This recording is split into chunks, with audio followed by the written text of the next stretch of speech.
It's been almost a year since we first told you about an RV park opening on a Superfund site in Bristow. Concerned viewers reached out to Fox 23 investigative reporter Jana Clark, and now she has an important follow-up. A woman who worked at the park in Bristow believes it made her and her dog sick. It's the latest Fox 23 investigation.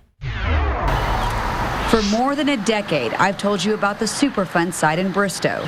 Oil refineries closed decades ago and left toxic waste behind. For the past year, the EPA worked to clean up contamination a quarter mile down the road. Workers removed between 30 and 35,000 cubic yards of contamination, enough to fill up 10 Olympic-sized swimming pools. The EPA says that's not even the worst area. It's across from the RV park, the church built right on top of it.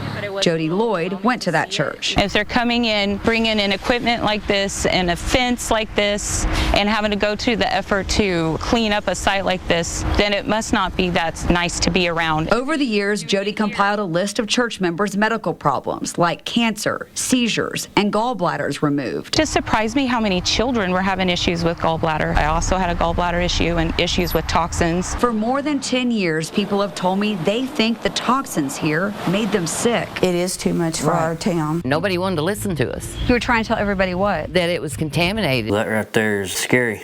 That's scary when you have to worry about your kiddos. I just feel like I don't have long. That you don't have long to live? Right. Last summer, I told you about the Exit 196 RV park that opened near the Turner Turnpike exit and Route 66. This is a Superfund site, and right across the street from this is a new RV park.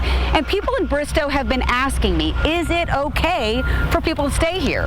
The RV park is technically on the Superfund site. This 2021 letter from the EPA to the landowner says it's within the investigative boundaries. Testing showed the soil isn't expected to pose potential health concerns, but the groundwater still needs tested. Last year, I talked to the guys who opened the RV park. Well, we wanted to make sure that it was okay for people to live here, that it wasn't going to be affected, and we've got clearance from the EPA and the DEQ. Both of them? Yes, there's no contamination or has been found on this property. But now, a year later, I got a call from Mildred Goethe. It made me sick. Sick. Why did you decide to talk to me? I'm doing this interview with you, not for myself, because I'm burning up out here. I'm sweating. I'm sick. I'm sobbing like a baby, but for the people of Bristow, because there's good people here. There really, truly is, and they don't deserve to be treated in the manner that they have been treated in. Mildred told me she moved from Nevada to be close to family and took a job as a manager at the RV park.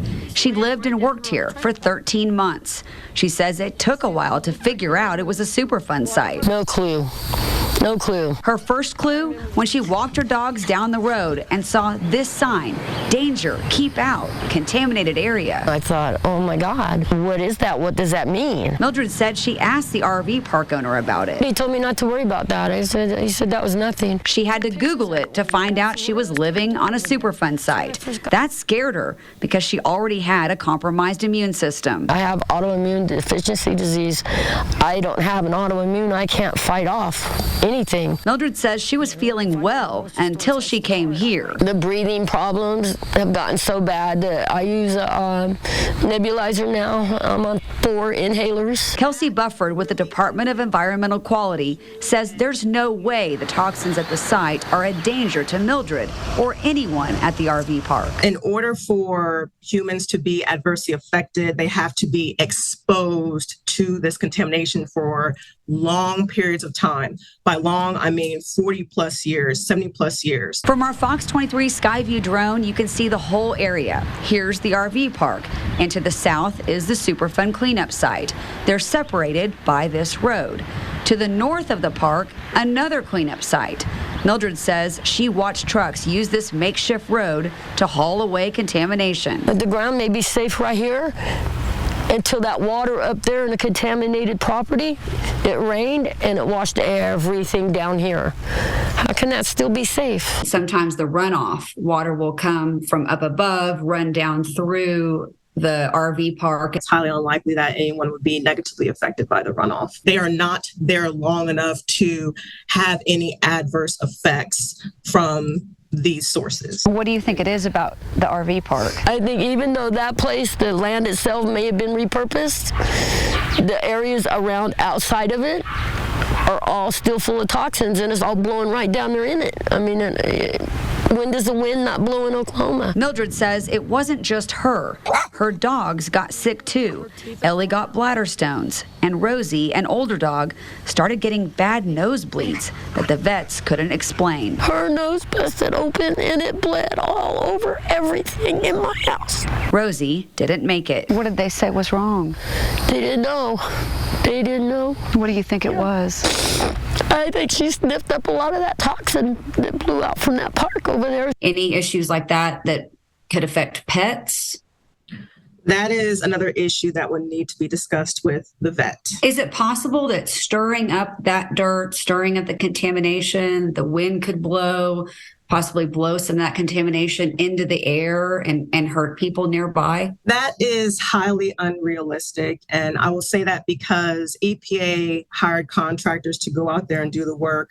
These people, again, are very professional. They know exactly what they're doing. The people at the RV park told me off camera they saw dirt blow in from the cleanup site. It was a significant amount to make like a dust cloud, a poof of dirt that would come off the trucks. Would it blow into the RV park? Yes. A lot of times it blew in the RV park. A lot of times I'd be out there walking a dog, I'd have to cover my face with my shirt. I just found out the RV park is up for sale for almost $1 million. I recently left my business card for the park owners. Bill Newton texted me back and said Mildred didn't work for us. Then Mildred says these text messages prove she did work there. She says they're from Bill asking about collecting rent. People living at the RV park told me they thought she was the manager. Bill also said in this text it was Mildred's RV full of mold making her sick. He's never been in my trailer. We looked inside, but we didn't see any mold. I tried to ask more questions, but Bill stopped answering. I just have so many people that have been asking me this question and like, how is it okay to be right across the street? Was this the best idea to build an RV park right there amidst all of this cleanup? I fully understand the concern. EPA has gone in multiple times and they have done different assessments and investigations focusing on the soil of that RV property. The results are telling us, yes, it is okay for humans and their pets to stay in that RV park. In no way, shape, or form will we want to put human lives or the environment, for that matter, in danger. Mildred doesn't agree with that. In fact, she recently moved out of that RV park to the other side of town. I don't know what they're doing, but they are not protecting human health. In Bristow, covering news that matters. Jana Clark, Fox 23 News. Take a look at this picture. It appears someone recently peeled the warning sign off of the church marquee. DEQ says they're aware of the missing sign and they're looking into putting up new signs inside the fenced area of the church property. DEQ also says that even though groundwater on the RV parkland still needs to be tested, they want to make sure people know the RV park uses city water and not groundwater.